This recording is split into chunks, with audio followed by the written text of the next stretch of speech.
Over the years, the character of Spider-Man has become one of, if not the most popular superhero of Marvel Comics. But how exactly did he get to this position, and were there any dips along the way?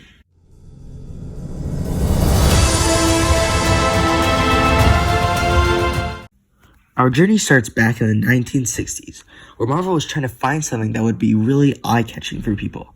Now, Spider-Man was never meant to be a big superhero. He was originally created as a filler superhero and story for a recently canceled anthology series at Marvel. The idea of Spider-Man came to Stan Lee's mind simply by noticing a fly on the wall. In that moment, Lee thought how cool it would be to have a superhero who could stick to walls. He spent hours upon hours thinking of a good name, going from Bugman to Flyboy, until he finally landed on the name Spider-Man, and in that moment, he knew that that was it.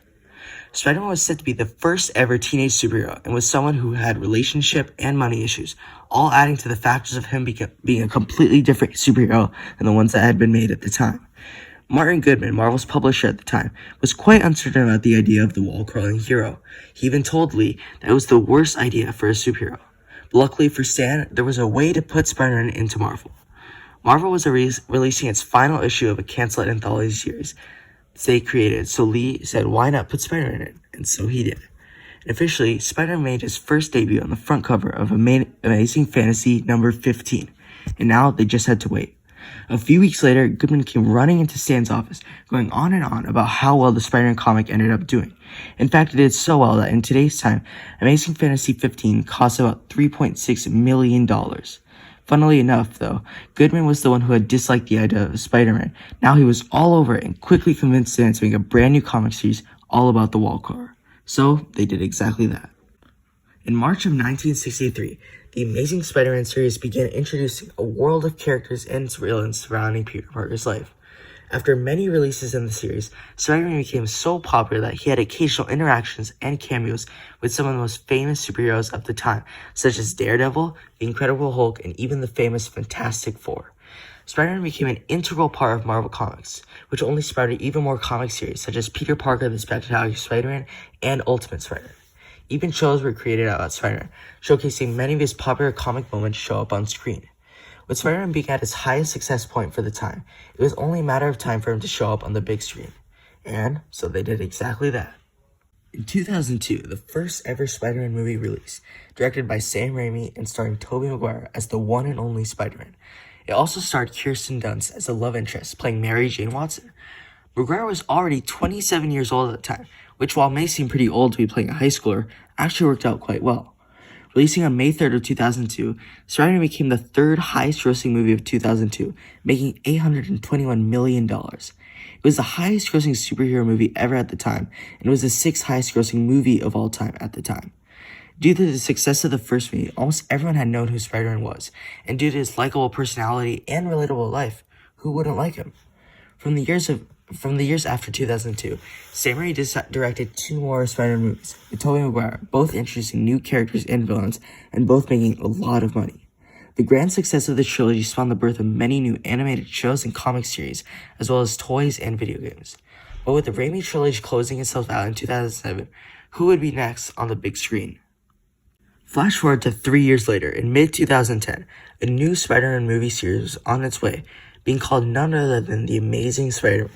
Directed by Mark Webb, Spider-Man is going to be played by, at the time, up-and-coming actor Andrew Garfield, and unlike the Raimi trilogy, was going to feature Gwen Stacy as love interest, played by Emma Stone, instead of the love interest being Mary Jane Watson. Unfortunately, even with the amazing cast and a promising director, both The Amazing Spider-Man 1 and 2 were both received poorly from many fans, and though plans for a third movie were in the works, it was called off in production, leaving Spider-Man and us fans back to square one. But by now, people realized how popular Spider-Man had become, and no one was willing to let him be washed away like that. Not to mention, with the Marvel Cinematic Universe becoming more and more popular by the day, think about how much adding Spider-Man would benefit them. So just like that, on June 23rd, 2015, Spider-Man was announced to be joining the MCU and was going to be played by 19-year-old Tom Holland, finally a perfect age for a high schooler. Now, all we had to do was wait and see how well the MCU would be able to pull off Spider-Man. Then came the day of March 10, 2016, where Spider-Man was finally witnessed by the world in the Captain America Civil War trailer number 2. And boy, did the world go crazy. Captain America Civil War had already been hyped up enough, but now Spider-Man is going to be in it, and that just blew people's minds. Releasing on May 6th of 2016, fans finally got to witness Spider-Man in the MCU, and he definitely met people's expectations.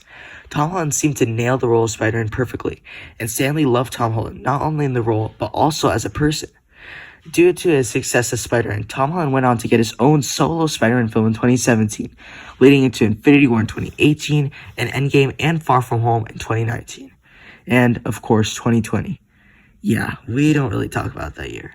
But then came 2021, the year that the most anticipated and hyped up Spider-Man movie would release, Spider-Man No Way Home. With teasers, merchandise, leaks, and more, the hype for this movie was unreal. And boy, did it pay off. Spider-Man No Way Home grossed $1.916 billion, becoming the highest-grossing Spider-Man movie of all time, and one of the highest-grossing Marvel movies of all time. Bringing back some favorite old villains and even Tobey Maguire and Andrew Garfield's Spider-Man, No Way Home truly brought the whole Spider-Man community together for a celebration of one of our favorite characters. And well, after all of that, we now end up back here, modern day 2022, only a few weeks away from the 1-year anniversary of Spider-Man No Way Home, which is just crazy to me. Spider-Man still remains to be the face of Marvel, and the ending to No Way Home still leaves so many options and paths the MCU Spider-Man can take. The rise and journey of how Spider-Man became such a popular superhero is one that shows us to never follow the crowd and always be open to new ideas. From the great words of the late Stan Lee, if you have an idea that you generally think is good, don't let some idiot talk you out of it. Just from Spider-Man's story, we can see how true this all is, and how much it paid off in the end. Well, I suppose that brings us to the end of the video. I hope you guys all enjoyed. If you did, be sure to smash that like button and subscribe button if you want, and leave a comment sharing your predictions for the future of Tom Holland's Spider-Man. Otherwise, I hope you all enjoyed. I'm David, signing off.